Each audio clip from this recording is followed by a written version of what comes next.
Today on Nuclear Revenge. Bully acts the same way he was in school? Guess I'll tell on you then. In secondary school, I was tormented by a specific bully. For years, I was beaten up and publicly humiliated on a daily basis. The worst thing he did was beat me up so bad that I got a concussion and broken ribs when I was 14. He never faced consequences in school because his family was rich and he was pretty popular.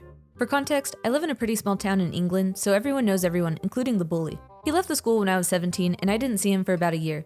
Around this time, I got way more popular and started going to parties and making more friends. And annoyingly, he was friends with some of my friends, and his girlfriend was at my school, but I managed to avoid him mostly until I finished school. Unfortunately, I saw him a few months later when me and my friends went to a pub to celebrate our exam results. He was a total jerk to me. He started insulting me and mocking me to my friends, saying, "Why do you guys even hang out with OP?" Bringing up a bunch of stuff from years ago. And at one point, he put me in a headlock and told me that my friends only hung out with me out of pity. I wasn't going to take it, but I also wasn't going to get into a fight because I didn't want to give him the satisfaction of getting me angry. And right at that moment, I overheard the perfect thing. He was bragging to his friends about the house party that he was having and talking about all of the drugs that he was going to take to the party. And he said that he had it all in his car. It wasn't just a bit of weed either. If I remember correctly, he said he had 13 bags of coke, about 30 pills of MDMA, and 7 or 8 grams of ketamine. That's when I knew what I would do for my revenge on this guy. As he was leaving, I followed him to his car and took a photo of his number plate. Then after he was driving off, I walked off and called the police. I knew they needed something more than hearsay to stop the car, especially because I didn't want to be tracked back to it, so I told the police that I saw my bully snorting a suspicious white powder in the pub toilets. This was a complete fabrication, and then get into the driver's side of the car. I then provided them with the license plate of the car and told them the direction they were heading in. I honestly didn't think that they were going to stop him. Maybe they would ask him questions later and ruin his party, but the driving on drugs allegations, plus the fact that he had been arrested for a minor possession before, which I didn't know at the time, was enough for the police to take it seriously. They stopped him and searched his car, which they found all the drugs that he was transporting to the party, and he got arrested for it. The consequences of his arrest meant that he lost out on his university place. His rich parents had enough of his behavior, so they kicked him out and cut him off from their funds. And a rumor I heard was that in turn for a lower sentence, my bully ratted out his supplier, which resulted in him getting stabbed multiple times, and as a consequence of that, he now has to wear a colonoscopy bag. And that, plus his criminal record, means he's currently unemployed. OP, it sounds like your bully was a real jerk, and while I don't think he deserved to get stabbed, it sounds like this dirtbag now has to actually poop in a dirt bag. Dude pays me in counterfeit currency, immediately gets arrested. Years ago in 2010 when I was doing pizza delivery, I delivered on campus, pretty standard procedure, called the customer and was waiting in the parking lot. Buddy comes down, hands me the money, takes the pizza and walks away. Then he starts to run? I look in my hand and one of the $10 bills is ripped in half and the other 20 is horribly counterfeit. Dude's already back in his dorm and it's pass activated so I can't get in. Then I remembered I have his number in my phone from when I called him. So I call the store and tell them what happened and they mark his number as a prank caller, so no more deliveries. Figured. That's good enough I guess. Then when I was leaving, I see campus security talking to a police member. There was a check stop just before the entrance to the grounds. I stop, walk up, and give him a rundown of what happened. I give the counterfeit bill and the ripped bill to the officer, while the campus security dude is looking up the phone number in the student directory.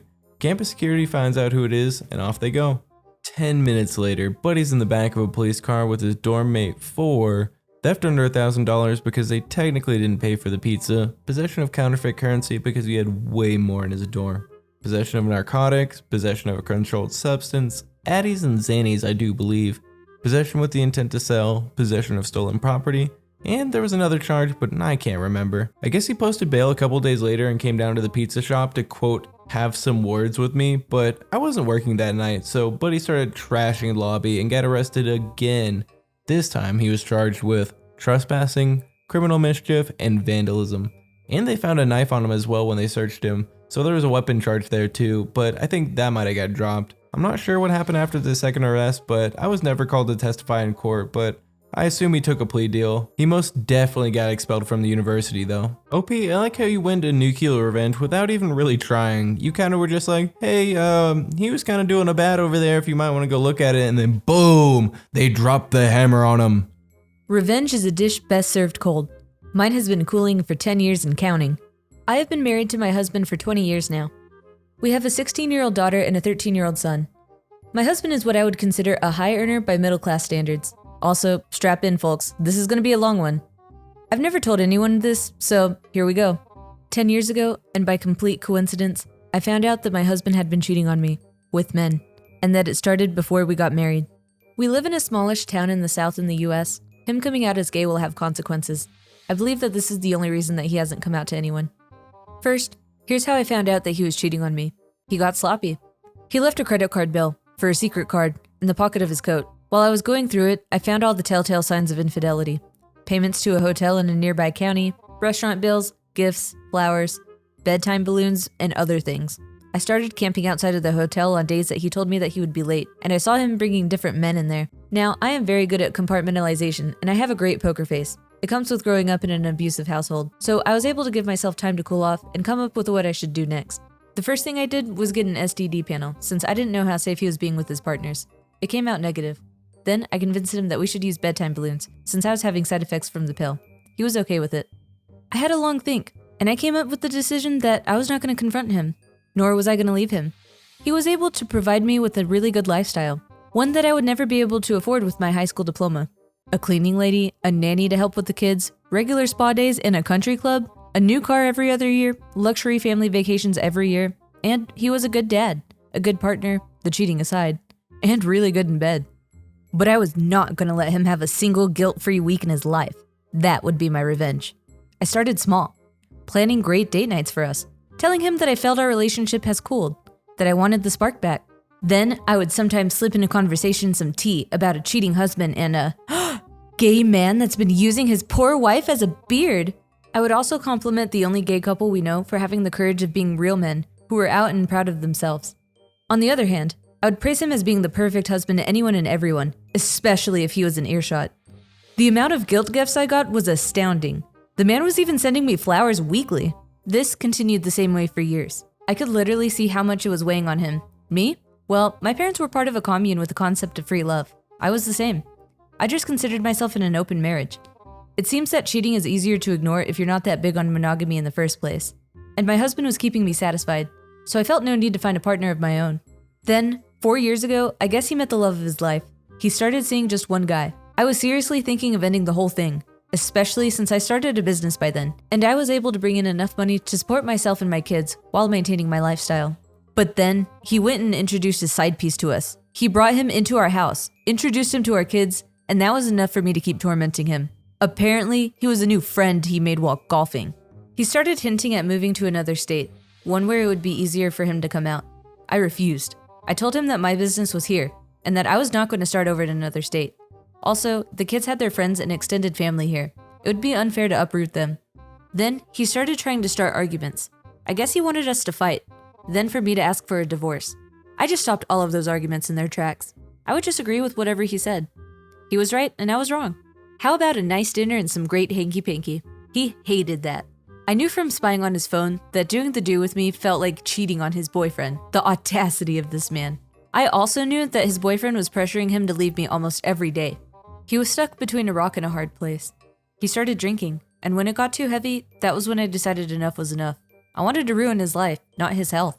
Also, I grew up with an alcoholic father and I did not want that for my kids. So I gathered all of the evidence of his infidelity over the last 9 years. Photos with different men, conversations, his Grindr profile, even though he no longer has one, everything. Then, I hired a divorce attorney and mailed the evidence to his employer. He has a morality clause in his contract and adultery breaks it. All of his relatives, including his parents, as well as our church. His actually. I was never big on religion like him. It was like a bomb exploded. He was fired, the congregation turned on him for cheating, not for being gay. Let's keep that straight.